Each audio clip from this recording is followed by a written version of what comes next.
I'll be honest, when OnePlus first announced the 8 and the 8 Pro, it did feel like the 7 series all over again from last year. Now, the OnePlus 8 was once again left in the shadow of the 8 Pro, and this time it doesn't even have that killer starting price. Now, after my initial skepticism of the phone, I've spent about a week with the OnePlus 8, and it's time to see if it has managed to change my opinion about it. Now, before we begin, don't forget to subscribe to our channel and also hit that bell icon so you're the first to know whenever we push out a brand new video.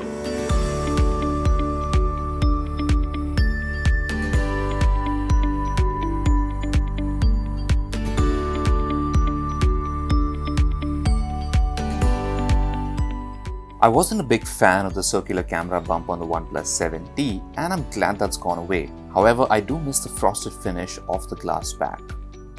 The Onyx Black version of the OnePlus 8 has a glossy finish which picks up fingerprints very easily. It's also very slippery, which did result in accidental drops. Now, thankfully, there's a case provided in the box which should help. As you'd expect, build quality is excellent thanks to the curved edge front and back glass sandwiching the metal frame. The buttons are also easy to reach and the alert slider is handy as always. Overall, the new simplified design is welcome, and I like that OnePlus isn't trying too hard to impress. The display is one of the most important parts of any smartphone, and the OnePlus 8 has a very good one. It's a 6.55-inch AMOLED panel with sloping sides, and the 90Hz refresh rate makes usage in general feel fluid and snappy. You can drop it down to 60Hz if you want to save a bit of battery power. HDR content looks very good on the OnePlus 8. When playing compatible shows through Netflix, the brightness and color saturation automatically get a boost. The OnePlus 8 has an in-display fingerprint sensor which is super quick at authentication. All it takes is a quick firm tap and the phone unlocks. Face recognition is equally fast and works decently well in dim lighting. You can enable the double tap to wake gesture, but what I really wanted was a raise to wake gesture, which is still missing. With all the top-end hardware, it's hardly surprising that the OnePlus 8's performance is nothing but impressive. But what really caught our attention is the fact that it doesn't really heat up too much in the process. Gaming performance is top-notch. Fortnite can run at 90 FPS and the experience is good, and other equally demanding games such as PUBG Mobile and even Call of Duty ran just fine too. The top metal portion of the phone does get hot in some games like Fortnite, but this wasn't the case with most others. Games and movies are especially enjoyable thanks to the very good stereo speakers on the OnePlus 8. The earpiece and the bottom-firing speaker work together to produce very good balanced stereo sound. Dolby Atmos enhancement also helps boost the low and mid-range frequencies, which gives the sound added depth and clarity. The OnePlus 8 has a decently big 4300 mAh battery which lasted me a day and a half on average. Now, considering the display was at 90Hz constantly, I would call this pretty good. Our battery loop test echoed this as well, running for nearly 22 hours. Charging the phone is very quick thanks to the Warp Charge 30T charger. Topping up a fully depleted battery took a little more than an hour, but in 30 minutes you can charge the battery up to 61%. Now let's talk about the software. Oxygen OS is one of the reasons that fans keep coming back to OnePlus smartphones. The interface is still clean and free from bloatware.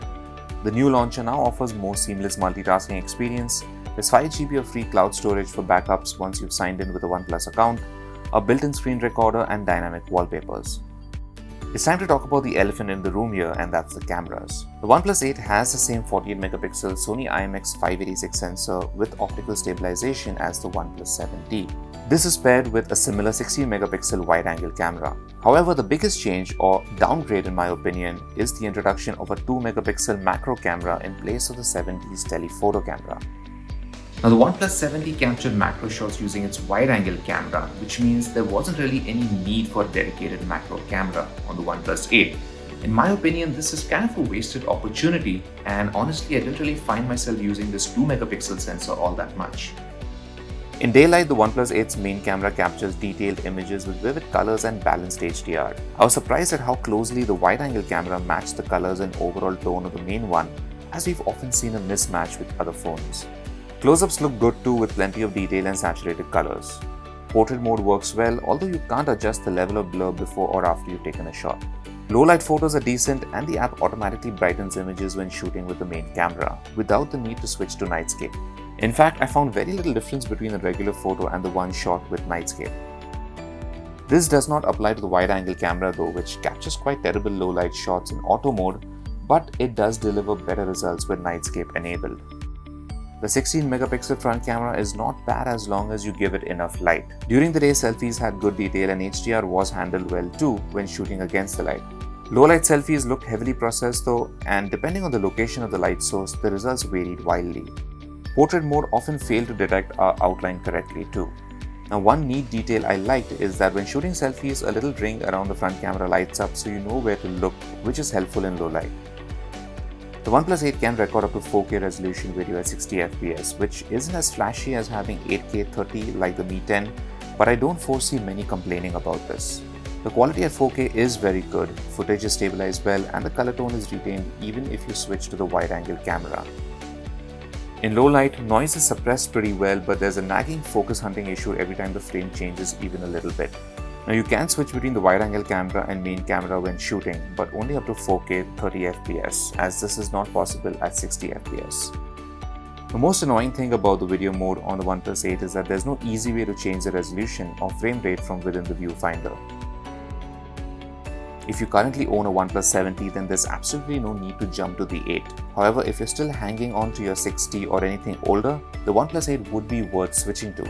Many are probably going to find it difficult to pay more than 40,000 rupees for a OnePlus device, but when you look at other flagships this year such as the Galaxy S20 or even the iPhone 11 Pro from last year, the OnePlus 8 still costs way less. So, should you buy the OnePlus 8? Well, yes, absolutely. In the beginning, I did feel that the OnePlus 8 was a little overpriced, and I think that sentiment still stands even after reviewing it.